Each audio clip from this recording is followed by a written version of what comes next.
Good afternoon, everyone. Major apologies for being a half hour late. I can make it up for you by having nothing to start with and going straight to Matt's questions. I won't inflict. Not only nothing to start with, but nothing to say. I won't inflict any. I have plenty to say, but I will not inflict any opening comments on you. All right.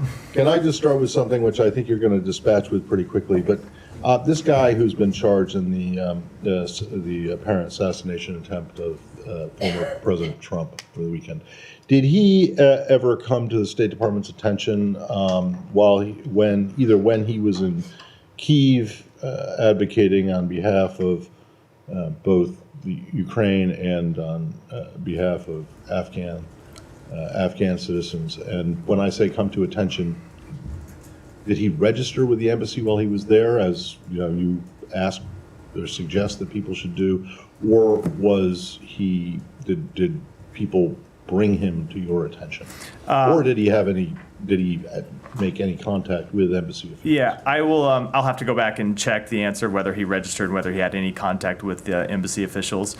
I'm not aware either in either case. Obviously, we do ask people to register.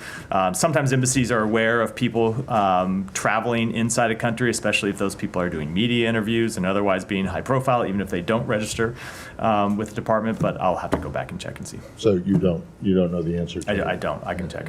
Okay. Thanks. Can you go to Lebanon? Sure. Well, just to begin with, in general, what does the U.S. know about what happened? There have been a series of deaths and injuries, apparently from exploding pagers. Was the U.S. have any knowledge? What does it know now, and when did it know about what has happened? So we are gathering information on this incident. I can tell you that the U.S. was not involved in it. The U.S. was not aware of this incident in advance, and at this point, we're gathering information. And what information have you gathered so far? We'll continue to collect information. I don't have any public readout to give now, but we're collecting information in the same way that journalists are across the world to gather the facts about what might have happened. Obviously, it doesn't take much guesswork who the most likely culprit would be in terms of doing this, in terms of who the enemy of Hezbollah is. Do you have any indications that to doubt that it would be Israel that was behind the... I don't have any assessment to offer one way or other at this point.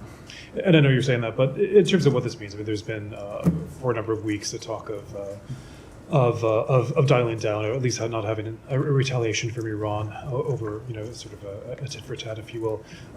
How does this play into it? Is there any message that you're sending to Israel in terms of what to do next, or for that matter to Iran, to Hezbollah, in terms of how to respond to this? So I never want to either comment or speculate about the impact of any one incident, especially in the early stages of an incident. And I'm not going to do so here. That's been our consistent policy to try and avoid doing. I will say that our overall policy remains consistent, which is we do want to see a diplomatic resolution to the conflict between Israel and Hezbollah. We want to see one that allows the tens of thousands of Israelis who've been displaced from their homes and the tens of thousands of Lebanese who have been displaced from their homes to be able to return home. And that's what we are continuing to pursue. I'll let others take it. Yeah, Mara. Just a couple of follow-ups on that, Matt. So how concerned are you about escalation now after this attack? So again, I don't want to draw any specific conclusions about this incident yet or speculate about what might happen from them. I will say that, of course, since October 7th, we have seen any number of incidents that have led to the heightened risk of escalation. That has been a feature of the conflict across the blue line since October 7th. And so we are always concerned about escalation. We are always concerned about any type of event that may cause further escalation. And it remains our message to both Israel and to other parties that they needed to do everything they can to try and reach a diplomatic resolution. That said, we go back to the fundamental, I know people get tired of hearing me say this, we go back to the fundamental issue we face here, which is very, very difficult to get a diplomatic resolution in the North absent a resolution to the conflict in Gaza, absent a ceasefire in Gaza, which is why we continue to push for that ceasefire, because we think it'll help make it much easier to reach a resolution. So how do you see this incident impact the Gaza ceasefire talks then? I think it's too early to say. Look, this is an incident that just occurred in the past few hours. We're continuing to gather information about it. I wouldn't want to speculate or make any predictions about what might happen. A couple of things more. Hezbollah has accused Israel of sort of launching this attack. You said you were gathering information. Is there anything in that information that would lead you to sort of reject that accusation? I just don't want to offer any type of assessment on this incident, one way or the other, at this point. Are you trying to make an assessment, though? Like, in your gathering of information, are you going to be able to offer an assessment tomorrow or the next day? Or is the United States going to be completely like, this has nothing to do with me, I'm not going to offer? We are continuing to gather information, and when we have something to say about it, we will certainly say it, but not before then. Okay, one final thing. Regardless of this incident, although it's a little bit hard to sort of leave that aside right now, but over the past couple of days, we have heard Prime Minister Netanyahu especially talk about how unsustainable it is in north, in the border. And last night, the cabinet basically said military action would be needed to allow thousands of residents to go back to their homes. They've effectively expanded the objectives of the war. So does the United States see military action from Israel more likely in light of that? So we agree that it is unsustainable for tens of thousands of Israeli families to be displaced from their homes, just as it is unsustainable for tens of thousands of Lebanese families to be displaced from their homes. All of them need to be able to return home. So then you go to the question of what's the best way to achieve them being able to return to their homes. And it is our judgment that a diplomatic solution is the best way to get them back to their homes. Because if you look at what a military conflict would entail, it's hard to see how that gets those families on either side of their border back to their homes quickly. So that's why we continue to push both sides. We continue to push for a diplomatic resolution of this conflict. Follow up on that. Yeah, go ahead. Can I follow up that? You say you're gathering information. How are you gathering that information? Do you expect to have an independent U.S. assessment to follow on Humera's question? So I don't want to prejudge what we'll say in the days to come. I can tell you what we're doing right now is gathering information through all of the ways in which we usually gather information. And have you been in touch with any Lebanese or Israeli officials? I can't read out every contact that we've had in the last couple of hours. It's only been a couple of hours since this incident happened, but of course we're gathering information through diplomatic channels as well as other channels about this incident. There are reports that the Iranian ambassador to Lebanon was also injured in this attack incident. Are you concerned about Iran taking advantage of this to also So we've seen those escalate? reports. Have I you think seen any indications that they First plan of all, to? apologies for interrupting in the middle of the question. I've seen the reports. I don't want to speak to what the implications might be before a report is confirmed, but certainly, as is always the case, we would urge Iran not to take advantage of any incident, any instability, to try to add further instability and to further increase tensions in the region. That has been our message to Iran since October 7th. Go ahead. Just a quick follow-up, and you offered a line on it, but just to make sure it's airtight. So the U.S. was in no way involved in terms of supporting this operation, offering intelligence. In no way was the U.S. Correct. involved. Okay, and no part of the U.S. government, I understand you speak only for this department, but such disclaimers have been offered from state before. You were not given a heads up. We were not aware of this incident, no. Okay, on ceasefire talks, is the expectation still that a renewed bridging proposal is expected to arrive this week? So I have not put a timetable on that. I think I was asked about this a number of times yesterday, and I said I'm not going to put a timetable on when we might put forward a further proposal. We are engaged with, we continue to be engaged with the other two mediators in the conflict, Egypt and Qatar. The secretary is on his way to Egypt right now. We'll be meeting with Egyptian officials about a number of things, but squarely on the agenda is how we get a proposal that we think would secure agreement from both parties. I don't want to put a timetable on when we would put that proposal forward, because ultimately we want a proposal that's going to get to yes, and it's very important that we, as you've heard the secretary say, stop the haggling back and forth. And so when we present a proposal, we want to know it's going to get to yes, and that's the work that we're doing with our Egyptian and Qatari partners this week. Are the Qataris involved? Because I understand that the secretary is in Cairo specifically speaking on discrete topics with the Egyptians, but are the Qataris and Israelis going to be looped in as part of these discussions? We or- are, so the secretaries in Egypt having bilateral meetings with Egypt, but we continue to discuss on a daily basis this process with the Qataris, as well as in a different format with the Israelis. The Israelis are obviously not a mediator, so we don't have the same types of discussions with them as we do with Egypt and Qatar, but we do continue to have discussions about this with all of those parties. I have one more on Ukraine for later. Yeah, Hiba, go ahead. I'll come to you, Saad. I know that you don't want to comment on what's happening, but till now the figures, we don't know the accurate figures of what happened in Lebanon. Some are talking about 3,000, 4,000. We have civilians, and there also the Iranian ambassador, also sons of members of parliament from Hezbollah blocs.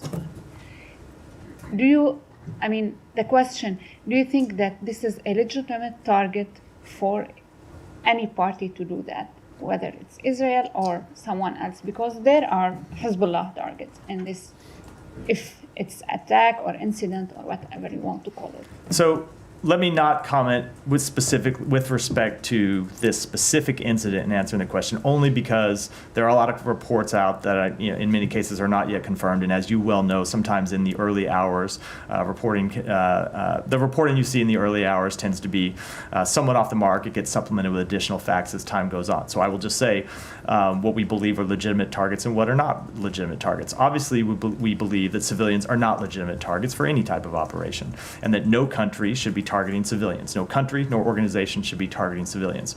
Members of a terrorist organization are legitimate targets for countries to launch operations against. And those are the principles that we hold ourselves to, and those are the principles we expect other countries to uphold in their operations. Okay, Matt, and you were also saying that it's hard to achieve a diplomatic solution on the northern front between Hezbollah and Israel unless we have a ceasefire in Gaza. This would be more helpful. Also, Hezbollah is saying the same, but the Israeli wants to change the situation, the current situation. They don't want to go to October 6th. They want to change the current situation, not the same way it was before October 7th. Do you support that? So what do you mean? In what way do you mean they want to change In the what situation? way they don't want Hezbollah fighters on the borders? They want a buffer zone. Are you able to achieve that? So we do want to see Hezbollah fighters withdraw from the border and agree to the parameters of the UN Security Council resolution that was passed some time ago, which they have been in violation of. So we do want to see that. That is absolutely true and has been our policy for some time. And I would just note that with respect to one of the reasons it's so hard to get a diplomatic resolution without calm in Gaza is that's what we've heard the head of Hezbollah say many times, right? He has made clear that as long as the conflict in Gaza continues, they're going to continue to launch missiles and rockets and drones across the border at Israeli villages, Israeli towns, and so that is the impediment that we face, and we very clearly take him at face value given the actions that Hezbollah has shown to be true over the past 11 months. It doesn't change what we have to do and what we're trying to do, and we'll continue to stay focused on. One more question on this, but the Israeli argument is that we cannot, if we keep the situation as it was on October 6th, we cannot prevent another October 7 from the northern borders. Do you believe this is an accurate assessment by them? So certainly we want to see a long-term resolution to the security situation that Israel faces in the north of Israel, and we want to see a long-term solution to the insecurity that civilians in southern Lebanon have faced. And so you look at this in stages, right? The first thing that we want to get is a ceasefire in Gaza. You heard me talking about that for the last few minutes because we think that would allow us to unlock a diplomatic resolution across the blue line. We would like to see, as part of that diplomatic resolution, a cessation of hostilities. And then ultimately, we would like to see some kind of long-term diplomatic resolution like those that have been reached in the past and at times have broken down. I'm not going to get into the details because those are the things that we would have to negotiate, but it all starts with a ceasefire in Gaza, and that's what we're working on. But to answer your question fundamentally, we don't want to see a situation where Israeli families in northern Israel are living in constant fear of their lives from terrorist attacks. We do want to see that situation change. The question is how you get there, whether you get there through a diplomatic resolution or whether you get there through military action, and it continues to be our firm belief that the best way to do it is through a diplomatic resolution. Matt, a follow-up on this too. I promise I'd come to you, then you, Michelle. Go ahead. Again, as Heba said, you don't want to talk about it because you don't have any assessment yet, U.S. assessment, but things on the ground are moving. Hezbollah already is accusing Israel of of considering this incident as an attack. The Israelis are putting their relative forces in high alert.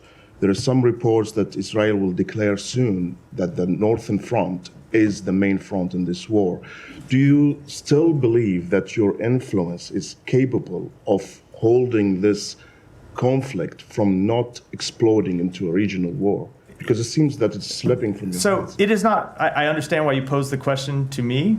It's not just a question for the United States. It is a question for every party in the region. Of course, it's a first order question to Israel. It's a question to Hezbollah, but it is a question to all of the other countries in the region about what type of region that they want to live in. So the United States is going to continue to push for a diplomatic resolution. We're going to continue to talk to our partners in the region about the need to avoid any type of steps that would avoid escalation of the conflict. But ultimately, as is always the case, this is a question for parties in the region and what kind of world and what kind they want to live in and what kind of future that they want to have. We continue to believe that the solution to the situation in Gaza, the situation across the blue line, the broader instability that the region faces is to tone down the rhetoric, tone down the tensions, tone down the hostilities, get a ceasefire in Gaza, move to a diplomatic resolution in the north, and set the conditions for broader regional stability. But that requires actions not just by the United States, but by parties in the region who have some agency of their own. But I mean, you say it's not a question for the United States. No, it's but not just one for us. I know why we get these questions, but the countries and entities in the region have agency too for the decisions that they make. And so we will continue to impress upon them what we believe is in their interest and what we believe is in the interest of the region. But these are decisions that countries in the region have to make and entities in the region have to make for themselves. But don't you see that you are putting your both hands on this conflict and not allowing somebody else to take any actions to pressure Israel? You're not allowing the UN Security Council to put any pressure, any other countries or international agency in the world who will criticize Israel with an action. You will go against it. So you are actually holding this conflict with two hands and not allowing others to act. So first of all, I think the evidence of the past 11 months would very much contradict the idea that we can prevent any country in the world from criticizing Israel, because there has been inordinate criticism of Israel. There have been resolutions passed at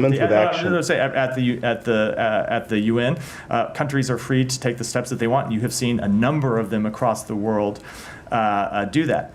As for other countries, look, we are involved in this because we see it as our responsibility as one of the world's powers to try and get involved and reach diplomatic resolutions and try to bring stability. We would welcome other countries' involvement in trying to tone down tensions. We would welcome the involvement of other countries in trying to reach a diplomatic solution, either to the conflict in Gaza, as we've seen with Egypt and Qatar, directly engaged as mediators, or to the situation in the north.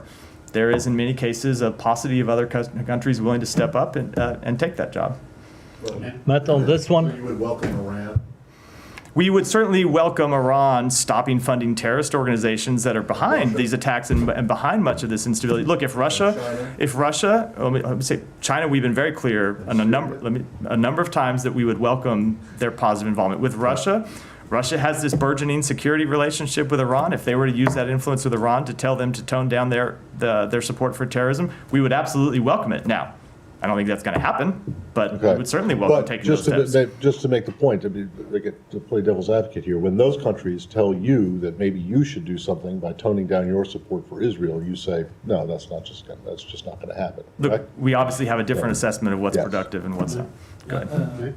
going back to Lebanon, you said that you consider targeting terrorists as a legitimate act. Then Hezbollah is a terrorist organization by the U.S. Does that mean that you support such operation that happened today and that targeted Hezbollah? So again, when I gave that answer, I said I want to be very clear that I'm not answering with any specificity regarding this incident because we're continuing to gather facts on it. But in general, yes, of course we support operations to target Hezbollah militants who continue to launch terrorist attacks against civilians. Israel has a right to defend itself against terrorism and a right to carry out legitimate attacks against terrorists, not civilians, but terrorists. So as a general proposition, yes, of course. And one on Iran. Iran president has said today or yesterday, we are brothers with the Americans. They should put an end to their animosity toward us by demonstrating their generosity in deeds. Do you have any comment on that? So certainly we have great fondness for the Iranian people. There are tremendous connections between the American people and the Iranian people. There is a large Iranian diaspora inside the United States and close family-to-family ties that we believe are incredibly important. But when it comes to the regime, ultimately we'll judge them by their actions, not their words. And if he wanted to show brotherhood with the United States or with other countries in the world, the way to show brotherhood would not be through rhetoric. It would be to stop arming and encouraging terrorist groups, to stop nuclear escalations and blocking the work of the International Atomic Energy Agency. It would be to stop plotting to kill political opponents, stop transferring missiles and drones to Russia, and ultimately stop cracking down on the human rights of its own people. Thanks. No, let me go to Heba. Let me go to Heba. Then Saeed, I promise you. Let me just Saeed. There's never been a briefing where I've skipped you. So Heba, go ahead. Just a follow up. When you are calling on other countries to step up in the region, who do you mean? I mean, I'm not asking you about China and Russia, but other countries. When are you talking for the Lebanese, for example? Who can step up? So my answer to that would be we would welcome any country that would play a positive role in trying to calm tensions in the region. So every country has different roles that they can play. Obviously, I'll just give you some examples. Egypt and Qatar are playing a direct role in trying to mediate the conflict in Gaza and reach a ceasefire. Other countries at times have been incredibly useful in delivering messages to Iran that it should refrain from any escalation. And we would encourage any countries in the region or outside the region for that matter to play productive roles in trying to de-escalate tensions. Thank you. So, Geeta, go ahead. In response to Michelle, you just said what Iran can do to help the situation. The Iranian president also said that he was willing to go back, adhere to the JCPOA. Now, are these items actions that you just mentioned, could those be maybe something that you would expect Iran to do before U.S. would be willing to engage? So I would say as a matter of first instance, before you talk about any sort of nuclear accords, Iran needs to stop blocking the work of the IEA. That's the first thing. They continue to block the work of the IEA, the legitimate work of the IEA. That is the first thing before you can even get into that type of discussion. Saeed, well, it didn't take too long. I want to ask you, what kind of message is Israel sending by doing this attack today, while a high-level American envoy to do precisely the opposite of what they did? What kind of message are they sending? Are they just saying, I want to understand further. I know. I mean, I'm just following up on that point.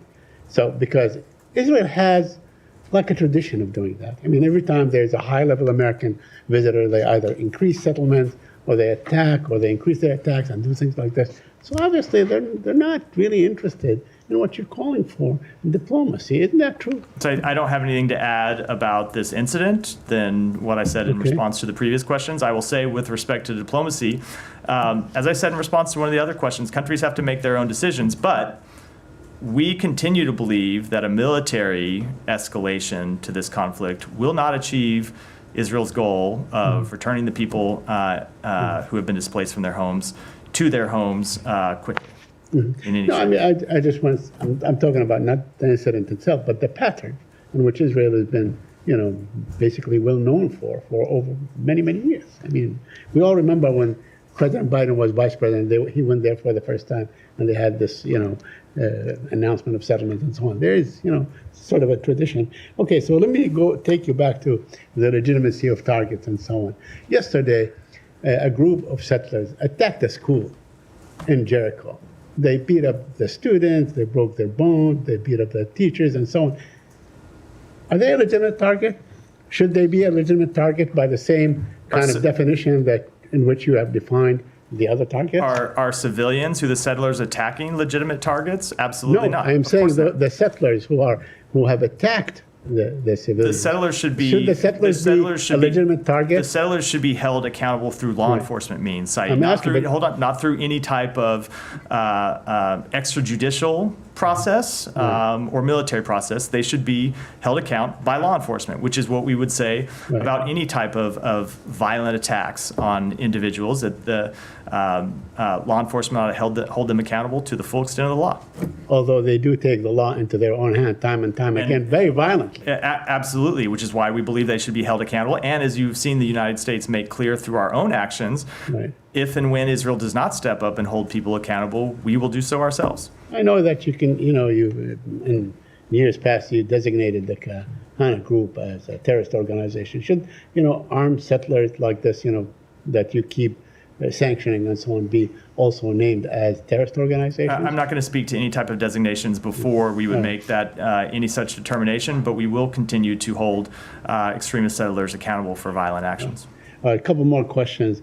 Now, yesterday there were a group of UN experts that basically called Israel to be a pariah state. And, they're calling for, of course, a ceasefire and so on. And, because over what they termed as genocide. And my question to you is, back on June 10, there was a UN resolution which you pushed for, which you basically made a good case for. 14 people voted for it, or 14 members voted for it in the Security Council. Russia abstained and so on, but the resolution passed. So why not go back and try to implement this resolution? Will the president or will the United States take advantage of this UNGA meeting to basically enforce such resolutions?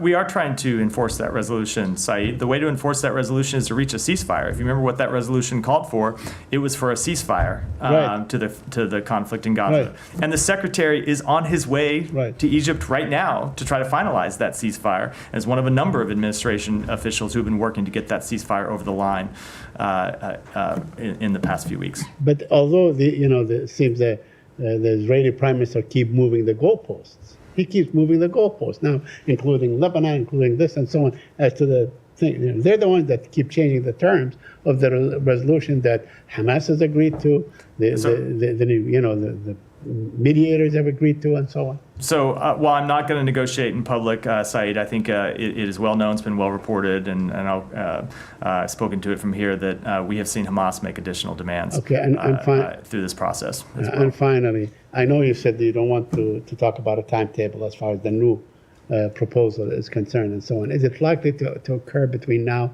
and the gathering in New York next week? When I say I don't want to give a timetable, I mean it. I mean, we're talking. When I said I'm not going to give a timetable, I'm not going to then come. We're not talking about put time. We're a 4 talking or 5 day timetable, and I very much mean. We're talking about the venue. Maybe they would take advantage. A venue that is time bound. So no, I'm not going to make any predictions. Matt, can we go back to the Secretary's travels? Can you help us understand why he's not going to Israel on this trip, given every other trip to the region since October 7th he has? So I'm not going to speak to where he might fully go, because obviously he's on the trip. And sometimes we do add stops, which is not to say that we will be heading on to Israel. It's not something he intends to do. Now, he is traveling to Egypt for a couple of specific reasons. One, because we want to conduct this strategic dialogue with Egypt, something that we have been planning for some time. We have a number of important bilateral issues with Egypt that we want to discuss in the context of that dialogue. But two, there are some issues that we need to engage with the government of Egypt on as it relates to this ceasefire proposal that we are trying to bring to fruition. So that's why we're moving to. That's why he's in Egypt. They're one of the mediators. We have some discrete business to do with them when it comes to this proposal. I think it's important to do.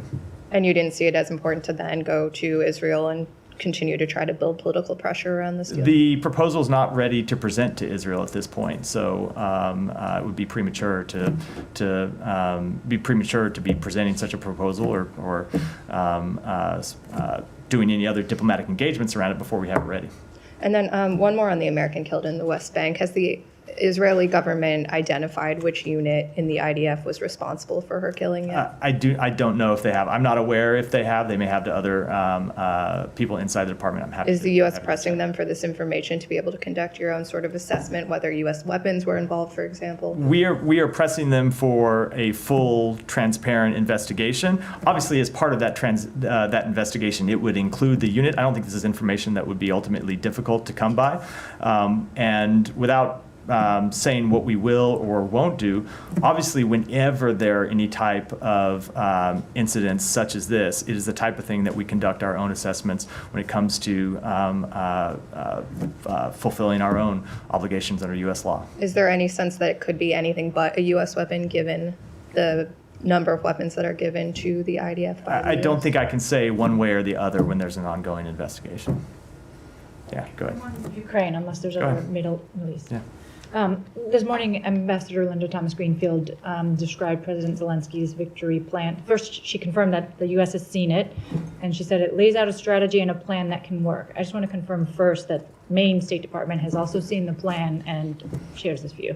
We were briefed on elements of the plan when we were in Kyiv last week, and yes, we share the Ambassador Thomas Greenfield's assessment. As President Zelensky has said, he looks forward to presenting that plan in detail to the president in the coming days and weeks, and I think we'll await that meeting before offering any kind of further conclusions about it. Is there a timeline associated with the implementation of the plan? I think I ought to let President Zelensky, whose plan ultimately this is, speak to the details of it. Okay, and on the question of Ukraine's use of long-range American-provided missiles in Russia, Secretary and Foreign Secretary Lamy said that discussions would continue during the UN General Assembly next week. First, want to confirm you have no policy announcements to make today. Correct. Regarding that. So if indeed this decision hasn't been made and hasn't been made tacitly, is it the U.S. view that the Ukrainians don't need this capability urgently enough that it merits additional weeks of discussion? I don't think you should draw any conclusions about us conducting the type of deliberate process that we have always conducted when it comes to providing Ukraine the tactical assistance they need, providing them the capabilities that they need to win this war. The Secretary spoke to this, and well, you were on the trip, you don't want to hear me repeat what he said about how we have to be deliberate and careful, and ultimately make sure that with everything that we provide them, there's a strategic rationale for doing so, and so we continue to engage in that process with them. Absolutely, but you and the Secretary have described this as a critical point for the Ukrainians, a pivotal point on the battlefield as well. So there's no concern about the length of this deliberative process regarding this one policy. No. As you've heard the Secretary of Defense say, there is no one capability that ultimately by itself is the magic wand that is decisive in this conflict. There are a number of different capabilities that taken together can help Ukraine win this war, and that's what we continue to provide them, and we will continue to assess whether there are additional capabilities, additional tactics, additional techniques that we ought to provide to them, and when we assess that it is in their interest, in the interest of the United States to do so, we'll do so. And just one additional point of attempted clarification. Is it the U.S. position that other Western countries who have provided long-range weapons to Ukraine should wait for consensus before they greenlight the use of their own weapons by the Ukrainians? So those are conversations that we have privately, and I think I'll keep those conversations in private diplomatic channels. Alex. Let me follow up on this question. The announcement and decision. So you don't have announcement to make, but that doesn't mean that there is no decision. I just don't have any announcements about change in policy. Have you guys turned down Ukraine's request on? I don't have anything further to say. These are things that we discuss directly with our Ukrainian counterparts, and we'll continue to do so. But the Secretary said in Kyiv, and also you repeated yesterday, that you guys want Ukraine to win. How do you expect them to win with one hand tied behind? We expect them to win by continuing to provide them the billions of dollars in security assistance that we have provided them since the outset of this conflict, the type of security assistance that, along with brave Ukrainian fighting, has led them to recapture a majority of the territory that they lost to Ukraine in the early days of the war. Lost to Russia, excuse me, thank you, Matt. That they lost to Russia in the early days of the war, the capabilities that have led them to win the battles of Kyiv and Kharkiv and Kherson, and have led them to push Russia back from the Black Sea those are the types of policies that have shown success that we will continue to pursue. Thank you. We just discussed Iran minutes ago. Russia's Shoigu happened to be in Iran today. Do you have any evidence that the missiles that they have provided have been used on the battlefield? I don't have an assessment to offer of them having been deployed yet. Obviously, as you heard the Secretary announce, we have seen them be delivered to Iran. I do not yet have an assessment. Russia, man, I'm all over the place. To Russia, I do not yet have an assessment of them having been used on the battlefield. And I also want to follow up on what you just told my colleagues about Iran's capabilities, nuclear capabilities. We have seen reports that some of them are very compelling, suggesting that Iran might have nuclear capabilities before the end of this administration. If that's true, why should we trust any word coming out of Iranian president's mouth? So give me a break with it if that's true. It's not, so you're going to take a report that has not been verified and say if that's true. It continues to be our policy that Iran will not get a nuclear weapon, and we are committed to that. Thank you. I have one more on Georgia, if I may. Let me go. Only because we're short. Let me go. Thank you. U.S. has imposed sanctions on the Chinese Research Institute and several companies involved in supplying Pakistan ballistic missile program. And this is not the first time such sanctions have been imposed. What are the real reasons and concerns? So the United States is committed to strengthening the international non-proliferation regime by taking action against networks supporting activities of proliferation concern. We have been clear and consistent about our concerns with Pakistan's ballistic missile program for many years. The executive order action that was taken last week follows our October 2023 and April 2024 designation of 6 PRC entities and 1 Belarusian entity that have worked to supply Pakistan's missile program, as well as the listing of numerous Pakistani and third country entities on the Department of Commerce entity list for decades. So you called Pakistan a partner fought with the United States in war against terrorism, sacrificed more than 80,000 lives and infrastructure worth billions of dollars, and still paying a price after they pull out of American forces from Afghanistan. And in return, it gets sanctions on its ballistic missile program, which is very essential for its defense capabilities. And these are the thoughts of the foreign ministry when I spoke with them this morning. Yeah. And they also said that Pakistan considers this action biased and politically motivated. What is your thought on that? So Pakistan has been a long-term partner of ours, and I think what this action shows is that there continue to be places where we have disagreement, and when we have disagreements, we won't hesitate to act on those to protect America's interests. It has been our long-standing policy to deny support to Pakistan's long-range ballistic missile program, and we will continue to use our sanctions and our other tools to ensure our national security cannot be impacted, and that the U.S. financial system cannot be used by proliferators. Go ahead. Thanks, Matthew.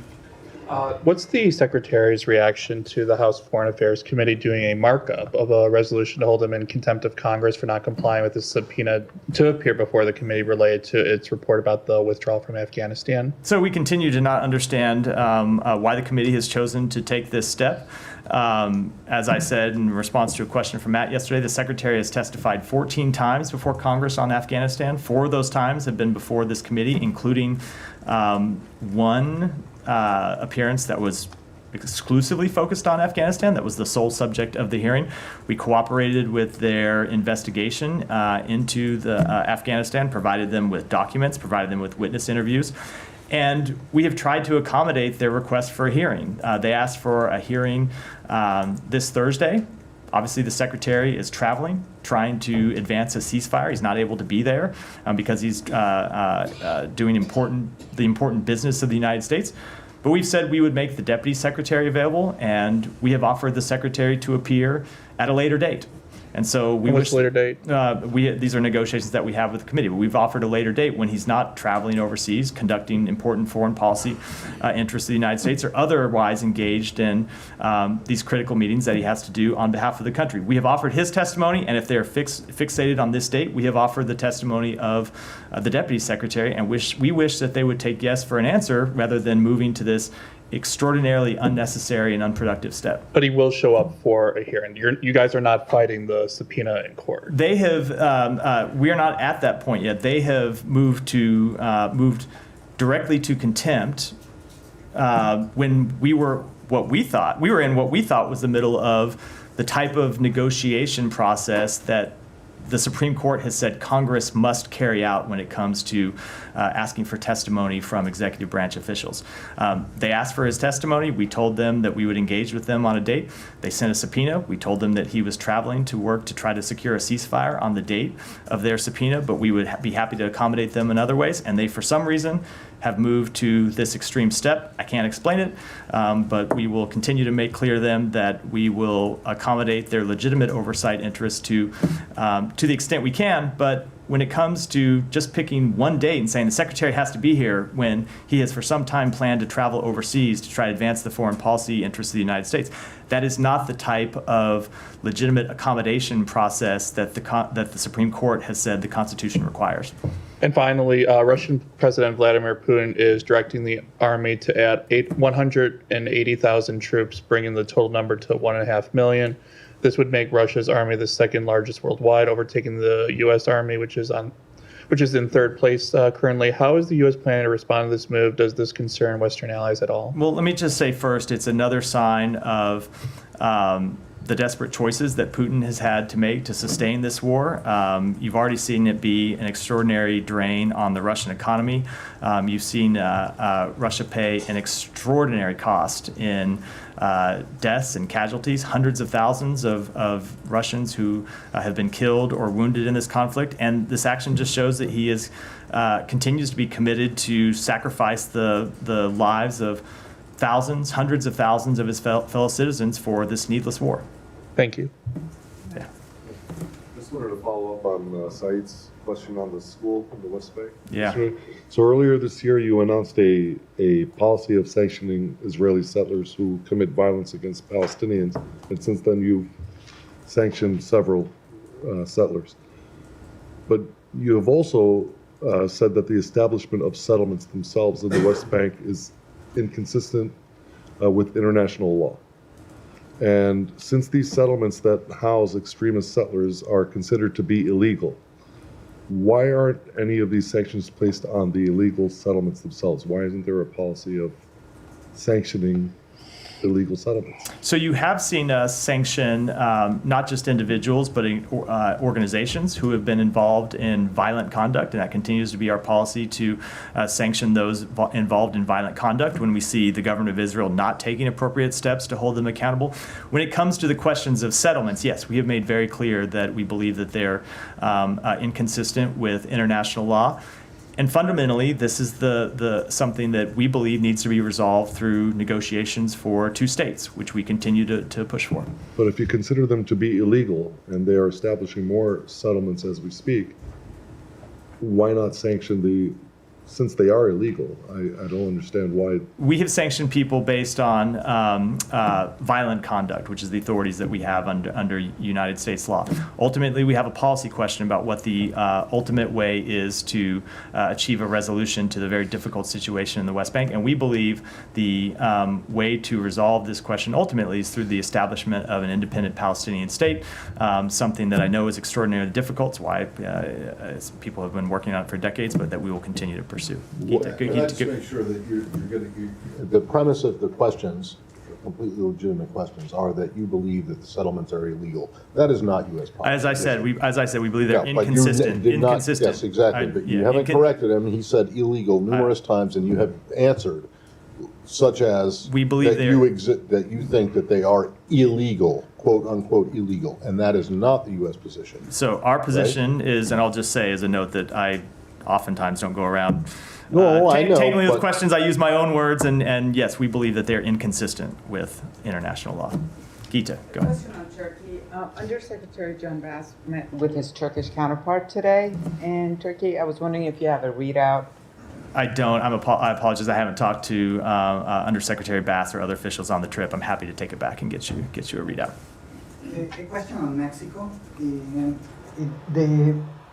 The Mexican government finally enacted this judicial reform that it had strong concerns from the U.S. ambassador there. Do you have any comment about this enactment? So obviously we have noted the enactment. We especially look at the enactment of this law in light of our joint efforts to promote our economic competitiveness and integration. And ultimately we will continue to have a dialogue with our Mexican colleagues on the statute and how it's implemented.